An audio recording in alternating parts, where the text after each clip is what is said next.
Hello बच्चों, आज कक्षा 11 में गणित में हमने आपको पिछले वीडियो में रेखा टॉपिक पढ़ाया था।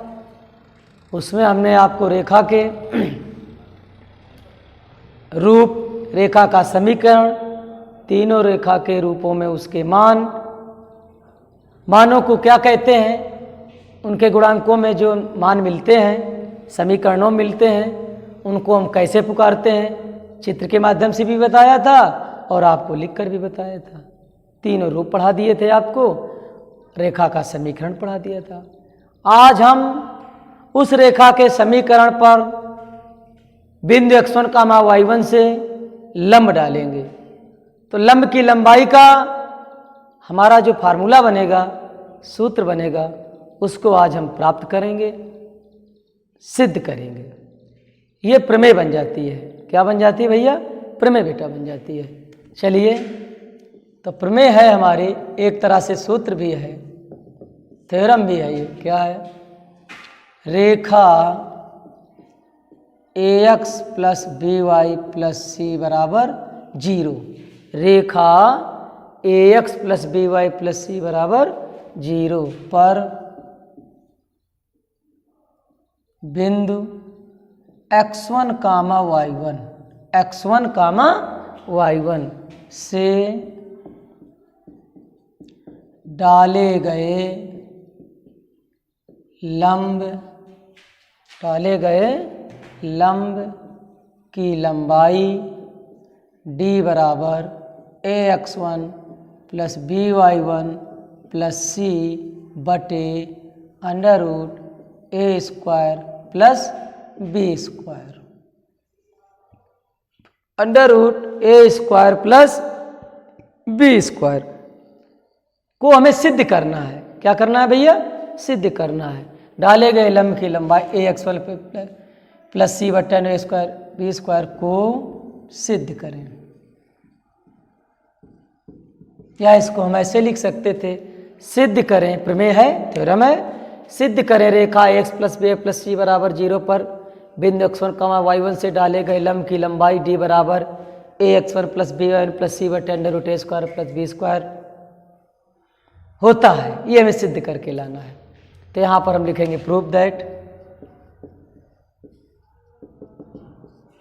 इसको हम प्रूफ करेंगे। क्या करेंगे भैया? प्रूफ करेंगे, यानी उपपत्ति होगा। उपपत्ति है तो प्रमेय कैसे हल करते हैं? सबसे पहले हम ये लिख लेंगे, दिया है रेखा का समीकरण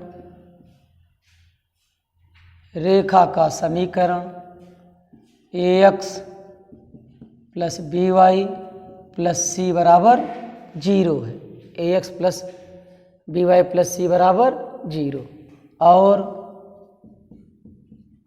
बिंदु x1 कामा y1 है। बिंदु x1 कामा y1 है, इसके अलावा तो कुछ दिया नहीं है। नेक्स्ट हेडिंग क्या आती है भैया? सिद्ध करना है। सिद्ध करना है, प्रमेय है, क्रमबद्ध लिखेंगे चरणबद्ध तरीके से। क्या सिद्ध करना है हमको?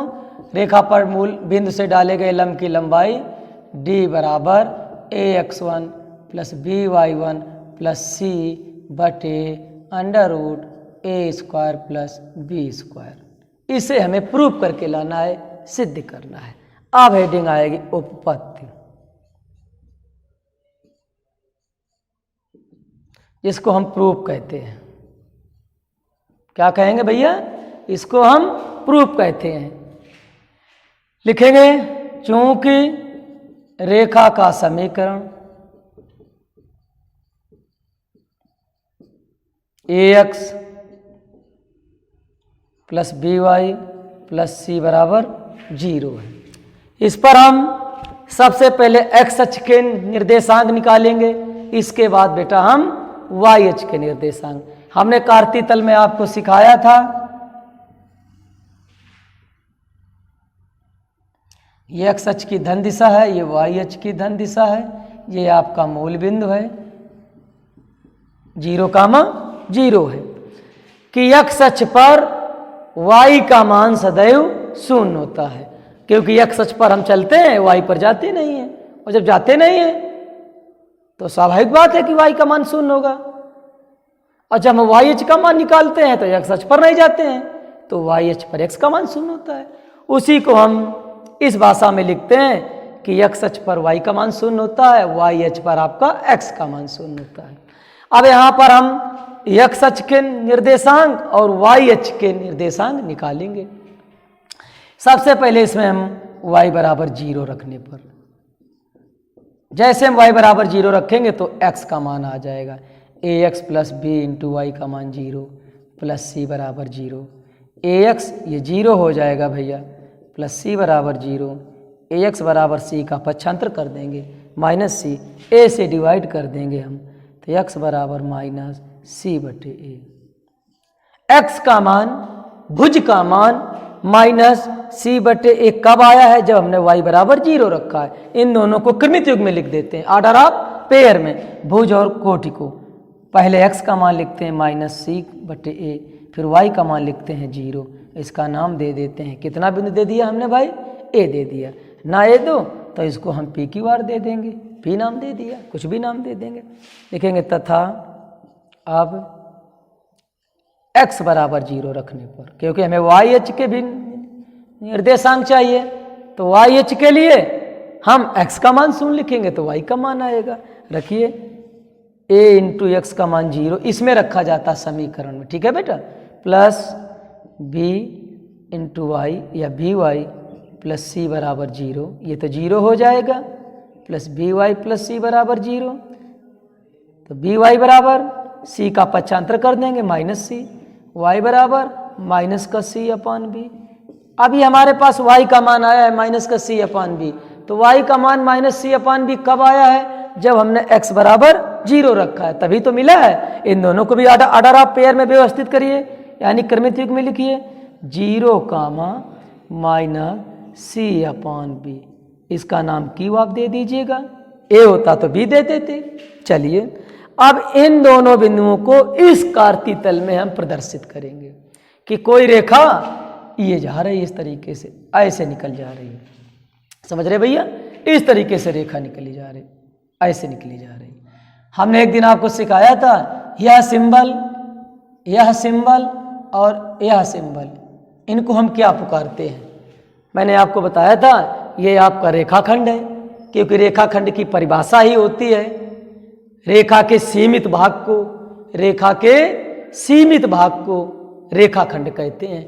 ये आपकी किरण है बाणाग्र फिजिक्स की तरह, ये पुच्छ है बाणाग्र है, ये आपकी रेखा है। क्यों कि रेखा को दोनों तरफ अपरिमित रूप से बढ़ाया जा सकता है। तो तीर बाणाग्र के जो बाण के आगे का निशान है हमें इंगित कर रहा है कि हम इधर भी जा सकते हैं और हम इधर भी जा सकते हैं। यहीं से रेखा की परिभाषा बनती है कि रेखा को दोनों तरफ अपरिमित रूप से बढ़ाया जा सकता है। कक्षा 9 में आपको यूक्लिड जी ने बताया था कि तीनों सिंबलों में एक अंतर होता है, ये रेखा होती है, ये आपका किरण होती है, ये आपका रेखा खंड होता है। रेखा खंड रेखा के सीमित भाग को कहते हैं। ये आपका रेखा है, रेखा को अपरिमित रूप से दोनों तरफ बढ़ाया जा सकता है। तीर इंगित करता तुम्हें इधर जाना है तो हमें इधर भी जाना इधर भी जाना, अर्थात रेखा को दोनों तरफ बढ़ाया गया। और जब रेखा को दोनों तरफ बढ़ाया गया तो परिभाषा बन गई कि रेखा को हम अपरिमित रूप से अनंत रूप से दोनों तरफ बढ़ा सकते हैं। तो इस ये संकेत रेखा का होता है, ये संकेत किरण का होता है कि किधर किरण जा रही, फिजिक्स में पढ़ते आप हैं अपवर्तन परावर्तन में, ये आपका रेखाखंड है। तो हमें ये बताना रेखा है तो इसको ऐसे इंगित कर सकते हैं कि अभी हम और आगे जा सकते हैं, इस तरीके से। ये यहाँ ये बताने के लिए इन बातों का हमने प्रयोग किया है, इनकी जानकारी आपको दी है, ठीक है। अब यहाँ पर बिंदु कौन सा है? x1 कामा y1 है। ठीक से आपको दिख रहा है बेटा, ये चिल्ला चिल्ला के कह रहा है कि हमारे आगे प्लस है, ये कह रहा हमारे आगे भी प्लस है। यानी भुज कह रहा हम भी धनात्मक हैं और कोटि आपका कह रहा हम भी धनात्मक हैं, दोनों धनात्मक हैं। दोनों किस चतुर्थांश मिलेंगे? आपको पता है कि प्रथम चतुर्थांश मिलेंगे। अर्थात यह जो बिंदु है आपका x1 कामा y1, ये आपको यहाँ कहीं मिलेगा प्रथम चतुर्थांश में। इसको हमने पी क्यू दिया है तो इसको हम बिंदु दे देंगे ए मान लेंगे। ए बराबर कितना दिया है आपको x1 कामा y1। ये आपका भुज है तो भुज इस तरीके से चलता है। ये आपका कोटि है, कोटि इस तरीके से चलता है। दोनों आके यहाँ पर व्यवस्थित हो गए, उपस्थित हो गए, यहाँ पर विद्यमान है। क्यों? जैसे 2, 3 को आपको प्रदर्शित करना है कार्तीय तल में तो ये आप x का मान है, ये y का मान, इनको प्रदर्शित करिए। x अक्ष पर 2 खाना जाना, किधर जाना है? धन दिशा की तरफ। इसके पहले चिन्ह प्लस छिपा हुआ है। y पर 3 खाना जाना है। ऐसे आके दोनों को व्यवस्थित किया जाता है। यहाँ पर 2, 3 इसी को हमने x1, y1 से प्रदर्शित किया है कि x अक्ष पर हम x1 दूरी गए हैं। ये आपकी x1 है और ये आपकी भैया क्या है? y1 है। दोनों को मिलके यहाँ पर प्रदर्शित करा दिया गया है x1, y1। अब 2, 3, 4, 5, 6, 7, 9, 11, 10, 15 तो था नहीं, जो इधर 10 जाए इधर 15, x1 y1 तो मान के निकल गए। ठीक, अब देखिएगा यहाँ पर इसका हमने नाम ए दिया है। जब हमने मान निकाले हैं x अक्ष पर y का मान 0 होता है, अर्थात ये आपका p मिलेगा। p का मान कितना दिया गया है? -c/a, 0 दे दिया गया है। -c/a, 0। इधर आपका q मिलेगा, वो आपको दे दिया गया है 0, -c/b। और चाहते तो इसी चित्र को इधर भी दिखा सकते थे, क्योंकि x अक्ष का मान ऋणात्मक आ रहा है तो कोई फिगर तो बनाना नहीं है। हमको प्रमेय दी गई है कि इसको आपको सॉल्व करना है। तो ये प्रथम चतुर्थांश में था, इसलिए हमने इसको यहाँ व्यवस्थित किया प्लस कामा प्लस से। अब हम आपको इन बिंदुओं को यहाँ भी दिखा सकते थे और इस y का मान ऋणात्मक है तो इसको y को यहाँ पर नीचे लाते। नीचे जाने पर इसका मान कैसा होता है? ऋणात्मक, तो नीचे आ जाते। तो हमें लंब की लंबाई निकालना है, हम इधर से निकालें। अब इस बिंदु से इस पर लंब डाला जा रहा है, इधर लंब डाला जा रहा है। इसका नाम हमने बेटा दे दिया आपके पास, क्या दे दिया? AM दे दिया। ये लंब की लंबाई को हम अगर नाम से जानेंगे तो इसको हम D कहेंगे। क्या कहेंगे? D कहेंगे, डिस्टेंस है। अब हम इसको निकालेंगे। जैसे निकालेंगे A बिंदु से M बिंदु पर हमने इस AB रेखा पर लंब डाला, अर्थात इसे हम कह सकते हैं AM लंब किस पर? PQ पर। PQ पर एक हमने लंब डाल दिया है। कितने बिंदु से डाल दिया है? x1, y1 से डाला। और उसकी लंबाई क्या है? AM। उसको हमने किस नाम से दिया? D, डिस्टेंस से दूरी है। इसी का मान हमें निकाल के लाना, वही हमारा उद्देश्य है, वही हमारा प्रश्न है, उसी को हमें सिद्ध करना है, प्रूव करना है। तो चलिए, जैसे हमने लंब डाल दिया तो यह एक त्रिभुजाकार आकृत बन गई। वो त्रिभुजाकार आकृत कौन सी है? एक तो है AQP, पूरे का क्षेत्रफल निकाल लेंगे। दूसरी तरफ हमने देखा कि जैसे लंब डाला गया तो यह समकोण त्रिभुज में बदल गया, क्योंकि लंब हमेशा 90 अंश पर पड़ता है और किसी त्रिभुज का अगर एक कोण 90 अंश है तो समकोण त्रिभुज कहलाता है। समकोण त्रिभुज का क्षेत्रफल का फार्मूला होता है 1/2 आधार गुणा ऊंचाई। तो आधार तो बन जाएगी AB, आधार बन जाएगा आपका PQ, P और Q, और ऊंचाई बन जाएगी AM, और उसी का हमें मान निकालना है AM का। तो हमें एक बार 9th के सूत्र से, कार्तीय तल के सूत्र से 9th में जो हमने पढ़ा था, इन त्रिभुज PAPQ का हम क्षेत्रफल निकालेंगे। इसके बाद एक समकोण त्रिभुज का क्षेत्रफल, दोनों को इक्वल कर देंगे बराबर, हमारा उद्देश्य सॉल्व हो जाएगा, सिद्ध हो जाएगा। चलिए बेटा, तो हम देखते हैं। सबसे पहले हम त्रिभुज APQ का क्षेत्रफल निकालते हैं। लिखेंगे इसलिए त्रिभुज APQ का क्षेत्रफल डेल्टा बराबर, फार्मूला लगा देंगे 1/2 x1, यही तो 9 पढ़ा था मैंने कार्तीय तल में, x1 y2 minus y3 plus x2 y3 minus y1 plus x3 y1 minus y2। ये आपका सूत्र है 9th का।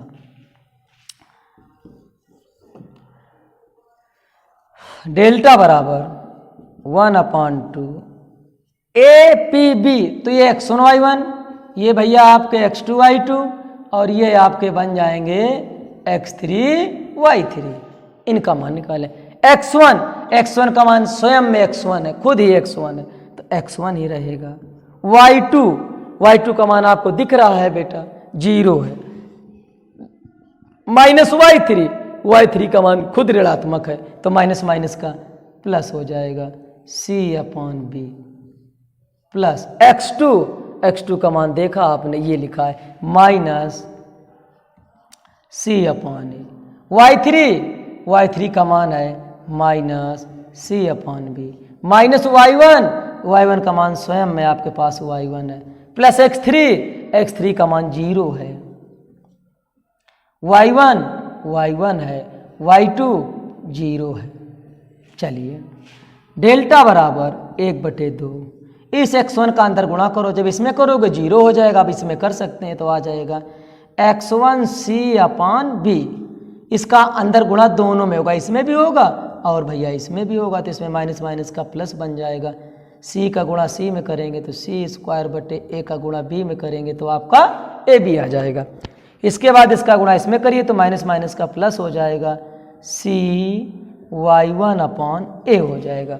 जब इसका नंबर आएगा तो कोष्टक के पहले गुणा है, कक्षा 6 में सीखा है बीजगणित में कि अंदर करोगे सारे पद 0 हो जाएंगे, छोड़ देंगे उसको हम।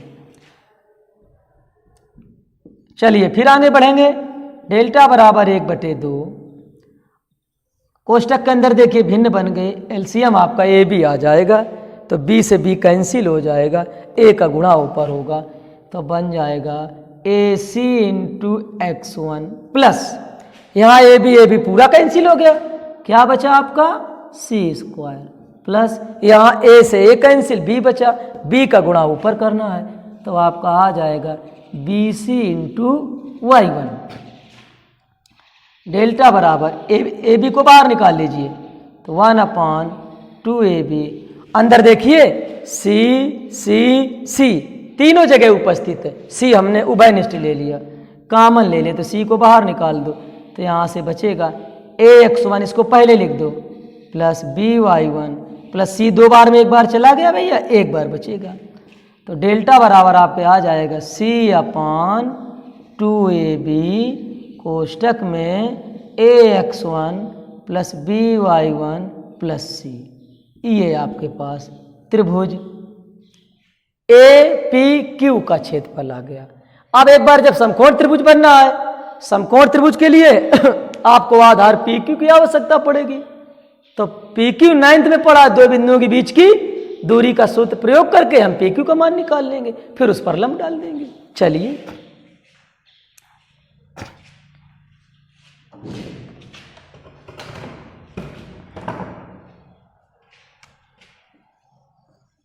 अब हम इधर लगा रहे हैं, जगह नहीं है, लिखेंगे इसलिए PQ बराबर फार्मूला लगा देंगे, रूट के अंदर x1 माइनस x2 का whole square plus y1 minus y2 का होल स्क्वायर। x1 अभी PQ है, P पहले है तो ये आपका 1 बन जाएगा, ये आपका x2 और y2 बन x1 minus c/a minus x2 का मान भैया 0 है का होल स्क्वायर प्लस y1 का मान 0 है, y2 का मान माइनस माइनस का प्लस हो जाएगा।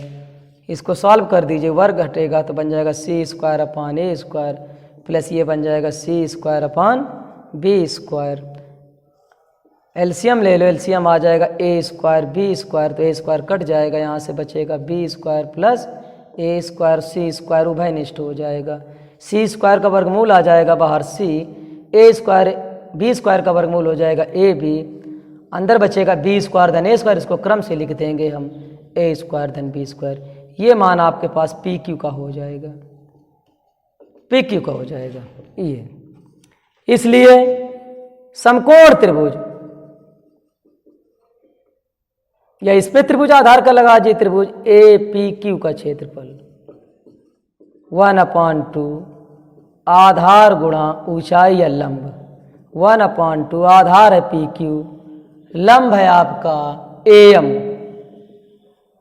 1/2 PQ का मान आया है c/ab √a² plus b², AM का मान d है। चलिए ऊपर गुणा करिए तो ये आ जाएगा c/2ab into √a² plus b² into d। ये भी त्रिभुज का क्षेत्रफल है भैया, एपी क्यू का क्षेत्रफल, ए भी आपका एपी क्यू का क्षेत्रफल है। दोनों क्षेत्रफलों को हम बराबर कर देंगे, इक्वल कर देंगे। थोड़ा जगह साफ करके यहां पर हम बराबर कर रहे हैं, अक्ष को यहां तक ही दिखा देंगे, या इसको फर्स्ट मान लीजिए, इसको आप सेकेंड मान लीजिए। लिखेंगे समीकरण नंबर फर्स्ट बराबर समीकरण नंबर सेकेंड से बराबर कर दीजिए। तो यहाँ से आ जाएगा C/2AB कोष्टक में AX1 + BY1 + C बराबर सेकेंड में ये दिया है C/2AB √A² + B² × D। C से C कैंसिल, 2AB से 2 कैंसिल, D का मान निकालना है, गुणा में ये भाग में चला जाएगा, इसलिए D बराबर AX1 + BY1 + C बटे √A² + B²। यही हमें प्रमेय दी गई थी सॉल्व करने को कि रेखा पर बिंदु x1, y1 से डाले गए लंब की लंबाई का फार्मूला D बराबर AX1 + BY1 + C बटे √A² + B² को सिद्ध करें, निगमन करें। तो यही हमारा प्रूफ होके आ जाता है, प्रूव्ड हो गया। यही हमारे लंब की लंबाई का फार्मूला। क्या किया हमने, रेखा के समीकरण में सबसे पहले x अक्ष पर बिंदु के निर्धारण निकालने के लिए y का मान शून्य रखा, तो x अक्ष के आ गए। y अक्ष के लिए हमने x का मान शून्य दिया, तो x अक्ष के मान आ गए। इन बिंदुओं की सहायता से हमने चित्र बनाया, यहाँ से बिंदु x1, y1 से इस रेखा पर लंब डाला, लंब की लंबाई हमें d फाइंड आउट करनी है। तो हमने पूरे त्रिभुज का क्षेत्रफल के सूत्र डेल्टा बराबर x1 y2 - y3 से ज्ञात करके फिर एक बार हमने समकोण त्रिभुज लगा दिया उसी त्रिभुज का। तो आधार और ऊंचाई, आधार के लिए दो बिंदुओं के बीच की दूरी का प्रयोग करके आधार आ गया, क्षेत्रफल लगा दिया, आधार गुणा ऊंचाई, ऊंचाई माने लंब, लंब माने AM, AM का मान D, D रख के भाग कर दे, D का मान आ गया। इस प्रकार बेटा रेखा AX + BY + C बराबर 0 पर बिंदु x1, y1 से डाले गए लंब की लंबाई D बराबर AX1 + BY1 + C बटे √A² + B² का निगमन होता है। ये आपका फार्मूला भी है, थ्योरम भी है। घर में बैठ के पढ़ना, दोबारा एक बार फिर रिवीजन कर लेना। कल आपको हम रेखाओं के समीकरण, एक बिंदु से जाने वाली, दो बिंदु से जाने वाली, उनका निगमन और मूल बिंदु से डाले गए लंब की लंबाई का फार्मूला अभी हम बताए दे रहे हैं। ये पहला था, इसी को दूसरा मान लीजिए। मूल बिंदु जैसे डालेंगे तो x1 y1 0 हो जाता है, सिर्फ C बचता है। अगर मूल बिंदु से लंब डाला जा रहा है, मूल बिंदु से डाले गए लंब की लंबाई, डाले गए लंब की लंबाई D बराबर C बटे, ये दोनों बिंदु शून्य हो जाते हैं, x1 y1, मूल बिंदु माने 0, 0, तो ये x1 है, ये आपका y1 है, यहाँ पर रख देंगे। तो C बटे √A² + B² होता है, ये फार्मूला बनता है। ये आपका मूल बिंदु से, ये आप किसी बिंदु से है, x1, y1 से, ये हमने आपको प्रूव कर दिया।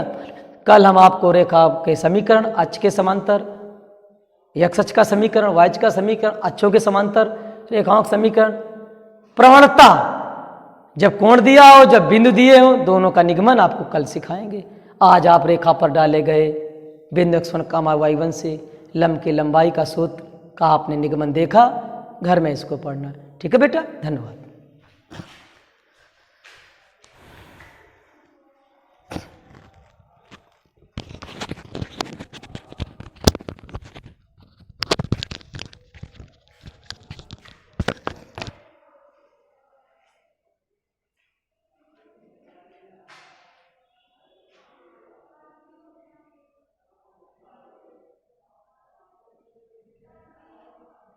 अरे वीरेन जी, अरे मास्टर जी, ओ वीरेन मास्टर, देखो बैटरी लो ना, इसको सुनना चाहिए, बैटरी लो, हमें नहीं बता सकते।